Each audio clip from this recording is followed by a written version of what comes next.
Hey guys, Crave here, and I hope the tail end of 2019 has been good to you. So here's my take on a game that has been out in early access for some time now on a different platform. It's Hades from Supergiant. Now, I haven't played any of the developer's previous works, but I've been waiting for this to come out on Steam. Supergiant has been getting some glowing reviews for their efforts, and my time with Hades is simply showing that the developers know what they're doing.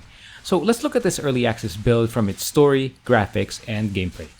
The setting is Greek mythology, and as with most tellings of the mythos, Hades is separated from the rest of the pantheon and is the ruler of his own domain.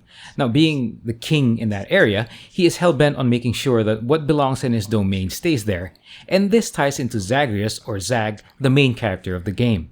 The delivery of all the plot elements will hinge on gameplay, but the premise is interesting enough. The way Zag and Hades interact as son and father is snarky and funny to a point. The other NPCs you meet in Hades also have their own personalities, but their interactions are so brief that you can't further expand on them, at least until you play more of the game. There are other NPCs, but then again, like I mentioned, to flesh out their stories, you'd have to play the game repeatedly.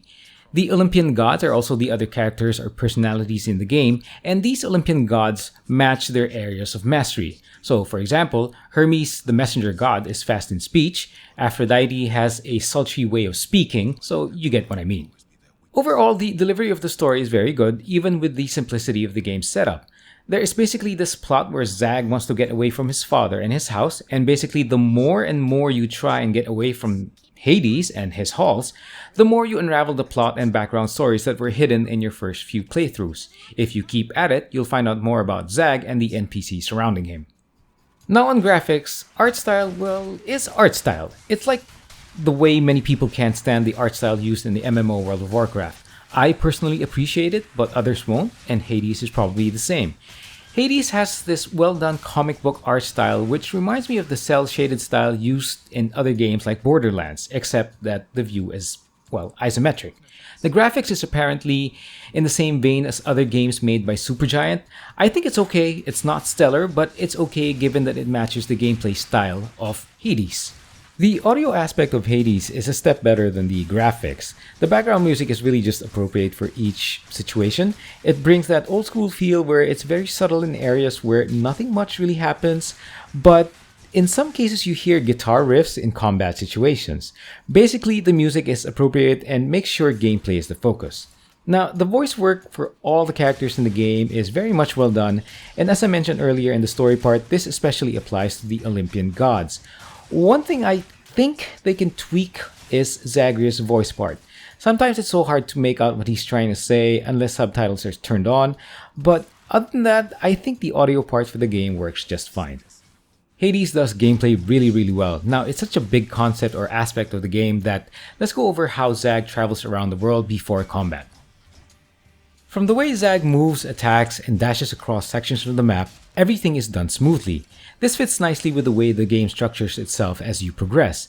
Except for the general theme of a tile set or the zone or the current zone you're in right now, encounter elements are hardly ever the same, and this includes mobs. As in Diablo and other similar games, the structure of sections change for each run along with enemy types you encounter. But the enemy types are of course limited to the zone type you are in. So if you're in a place like Tartarus, then you'll only encounter ever enemy types that are found normally within that zone. On encounters and sections, it's not also fixed as if you follow a numbered pattern. It's not as if a boss room will follow 3 mob rooms. It still changes depending on how you may want the whole run to play out. At the end of each encounter or section, you are presented with something to trigger the next encounter. Oftentimes, you are presented with the next choice. It could be a reward type, an Olympian favor, it could be anything. But what's important is that you have an idea of what to expect or what to gain in the next room. Sometimes there could be 2 choices where you could go ahead and trigger a boss encounter, which is made evident by a skull icon below the reward, or it could mean an option to just delay the boss fight. Of course, taking the non-boss option or delaying the boss option encounter might mean getting something you want or something better in terms of reward, but you also run the risk of further depleting your health because of possible mob damage. That's all really up to you. Getting in on the combat specifics, it can be overwhelming if every skill and ability was dropped right into your lap. Fortunately, the fight die repeat gameplay allows the well-timed release of all the information you have to go through. For some, this can be a bit frustrating as the random element of the game can also mean not really getting the build that you really want for each run. You can influence your benefits or boons with some items in the game, but that's not a 100% guarantee. One of the things you have to consider is your weapon of choice.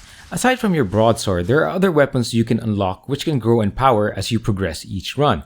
These weapons are not just flavors, but greatly affect your playstyle and eventually rewards for whenever you finish a boss run. Your weapon along with your cast ability are all that you have to go with at the start of each run. As you progress, you gain boons or benefits from most encounters or sections of the game. These are from, different Olympian gods and other entities which alter the way your weapon or cast ability works. Some may have permanent effects, while some will only last for a certain number of encounters or sections of the game. Sometimes it can mean choosing to gain some health or gaining more damage output. The choice could also be a currency reward or basically building on the next run or risking some health for a chance to get a boon from a strange entity.